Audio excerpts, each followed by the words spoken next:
आंख बंद करके मानस पटल पर अश्रुधारा से श्रीमद् भागवत की रचना करती जिसमें पावन चरित्र सबसे पहले 4 माताओं का उल्लेख करते हैं। उसमें द्रौपदी माता का पावन चरित्र, उत्तरा माता का पावन चरित्र, सुभद्रा का पावन चरित्र और कुंती मैया का पावन चरित्र का उल्लेख करते हैं।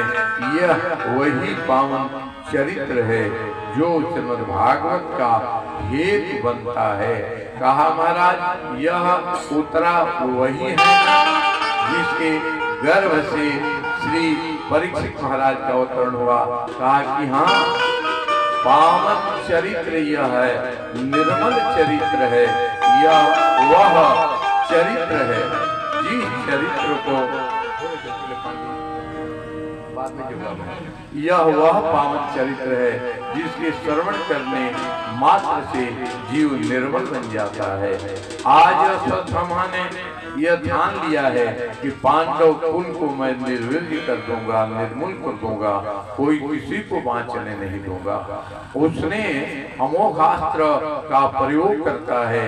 परमात्मा नारायण उत्तरा के गर्भ की रक्षा करते हैं और उत्तरा के गर्भ से परीक्षित महाराज का पदार्पण होता है। यह परीक्षित महाराज का जन्मोत्सव उत्सव महोत्सव के रूप में मनाया जाता है।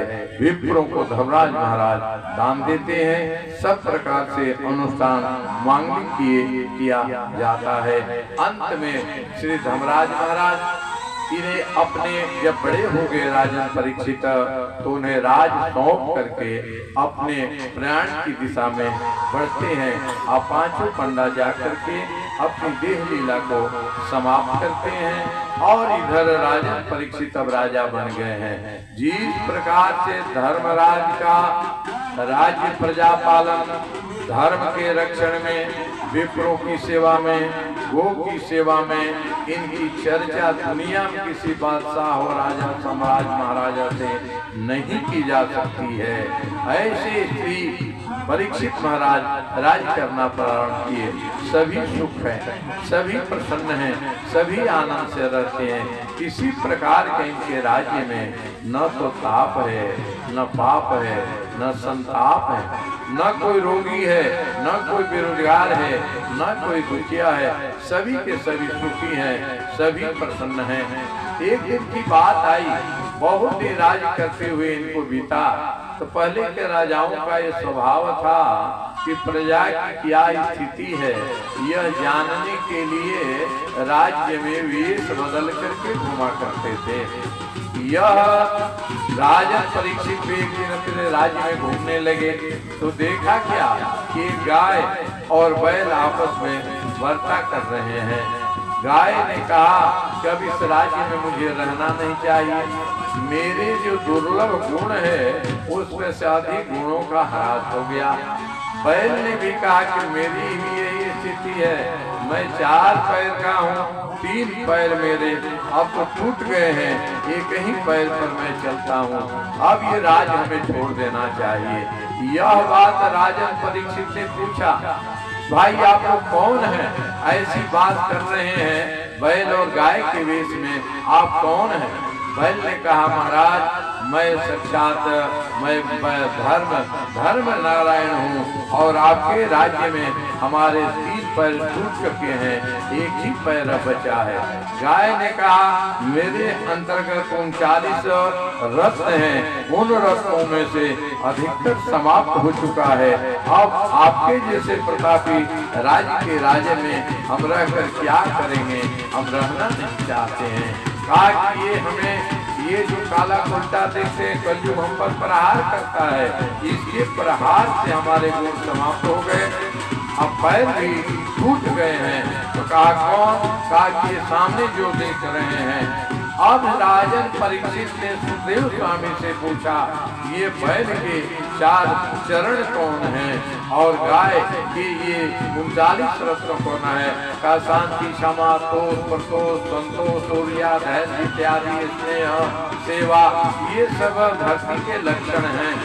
बैल के कहा 4 धर्म के चरण है, सत्य है, शुचिता है, तप है, दया और दान, ये 4 इसके चरण होते हैं। का सारे चरण मेरे दुख के, केवल एक चरण दान मेरा बचा हुआ जिस पर चलता हूँ। अगर यह काला कट्टा दिखाई जो पड़ रहा है, यह कलयुग है, इसका अगर प्रभाव रहा तो अभी मेरा पैर छूट जाएगा, धरती ने कहा मैं बंजर बन जाऊंगी। तब क्या करूं? कहा राजा आप है, निर्णय आपको लेना होगा। राजा ने तरकस से तीर को निकाला और काला कट्टा कलयुग के ऊपर प्रहार करने के लिए आगे बढ़े। अंत तक भागता रहा कलयुग। अंत में देखा कि अब इसकी रक्षा नहीं हो सकती। वो घुटना टेक करके राजा परीक्षित के सामने झुक जाता है। कहा महाराज मत मारिए। कहा तुम मारने ही लायक हो। ये धर्म के 3 चरणों को तुमने तोड़ डाला। ये पृथ्वी माता के 39 जो रत्न है, कई को तुमने खरासित कर दिया है, इसलिए तुझे वध करके मारूंगा।